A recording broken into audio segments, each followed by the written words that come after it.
everyone. I'm Deborah and welcome to Senegal. Well, according to the World Bank, Africa today is a land of vast opportunity alongside persistent challenges. The region, which are the countries that are south of the Sahara, is home to the largest free trade area in the world, encompassing 1.2 billion people in 54 countries. A free trade area, by the way, it's an agreement between countries to not charge each other tariffs on their exports. So let's say you have two countries, they get together and say, look, let's work together. One country says to the other, we won't charge import taxes or tariffs to companies in your country when you export to sell your products to our residents, as long as you don't charge our companies any taxes or tariffs when they export products to your country to sell to your citizens, to your residents. Only in the case of this particular free trade agreement or free trade area in Africa, it's not just two countries, it's 54 countries. In fact, it has a name, it's called the African Continental Free Trade Area. And it's just like countries deciding we're not gonna make a fuss about companies trading or exporting their products to other countries, as long as those countries have signed up to be part of this agreement. And if you're an entrepreneur or an aspiring entrepreneur with plans to relocate to Africa, then good for you, because what it means is that you have as your customer base the 1.2 billion people that are in the countries that signed up for this agreement, as opposed to just selling your products domestically in the country where you live. So that alone spells lots of opportunities for Africa to grow. So now for some of the bad news. Obviously, due to the COVID-19 pandemic, economic prospects around the globe have not been bright. And countries in Africa are also taking a hit. So according to the World Bank, the region can expect between $37 and $79 billion in estimated output losses in 2020, reducing agricultural productivity, weakening supply chains, increasing trade tensions, limiting job prospects, and exacerbating political and regulatory uncertainty. Ooh. With such formidable challenges, economic growth is expected to contract from 2.4% in 2019 to between minus 2.1 and minus 5.1% in 2020, sparking the region's first economic recession in 25 years. But just to put things into perspective, right? So the region in 2019 grew at about 2.4%. It was just mentioned. Well, in the United States in 2019, economic growth was only 2.3%. So the region in Africa, a place that we really think about in terms of economic growth, actually grew economically at a faster rate than that of the United States. Now for some good news. As of April of this year, 2020, the World Bank announced an $11.5 billion loan package for the region.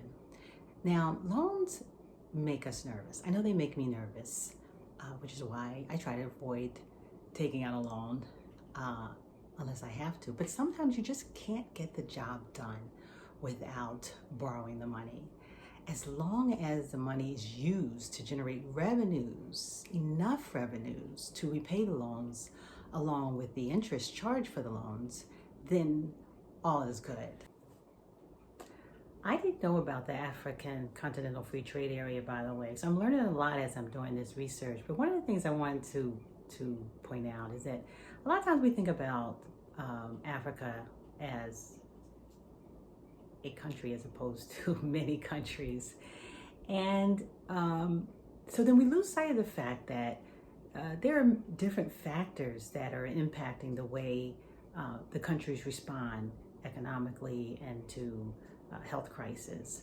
So the COVID-19 pandemic has impacted all the world, all of Africa, but it's not been homogeneous. Some African countries have been harmed more so than others.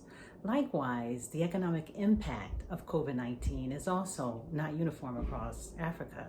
For example, although the region is expected to contract overall as much as 5.1% in 2020, some countries are not going to be hit as hard as others.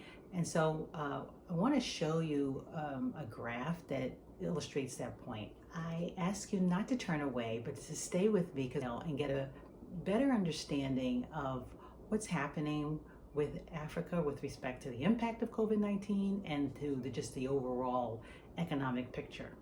So here is this interactive map of confirmed COVID cases in Africa.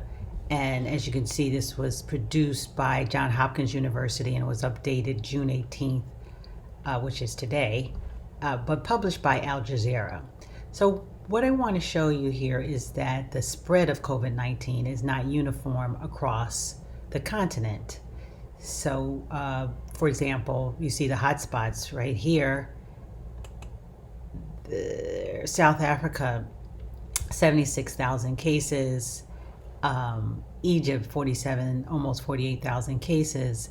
And then the countries that are where they're shaded darker, they have the higher numbers. Algeria, 11,000 cases. But look at, all right, well, we got to look at Nigeria, 17,000 cases. And then here's Ghana with 12,000, a little over 12,000 cases. So let's go over to Senegal, 5,247 cases.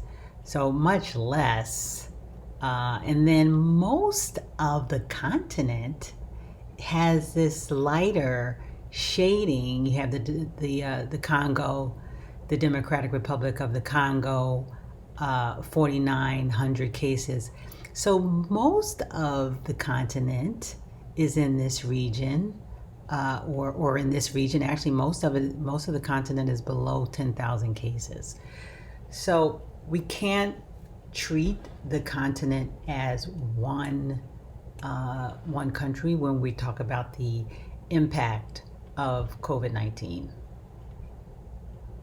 Let's look at some economic data for Ghana.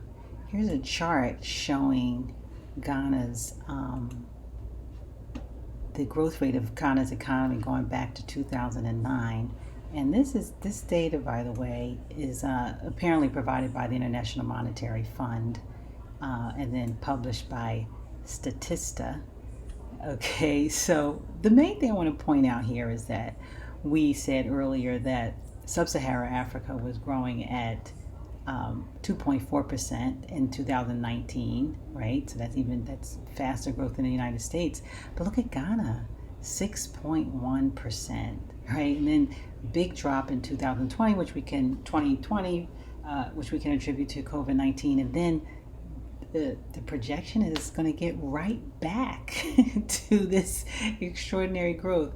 So this says a lot about again, Africa is a continent, not a country, and the countries are operating on separate schedules, a separate pace. And so if you pick a country that you're interested in, you want to dig in a little deeper and see what their economic health is like. And this is just an example.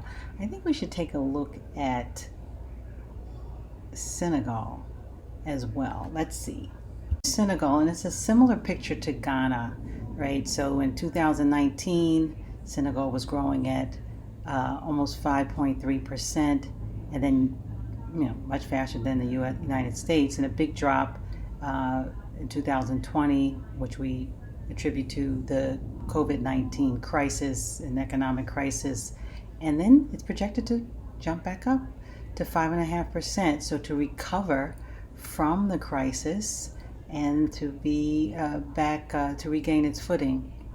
So again, it's a testament to the bright future of at least these two countries in Africa. And then, if we can look at one more, the Gambia. I know a lot of people have expressed interest in that country, so let's take a look. But in any case, the thing is to not look at the continent as one country. It's many countries acting differently, and if you have an interest in any particular country, then you should dig in and find out what their situation is. So here's the Gambia, and I have to tell you, I am really shocked. I had no idea that this is all news to me. I'm just doing the research and sharing it with you as I find it.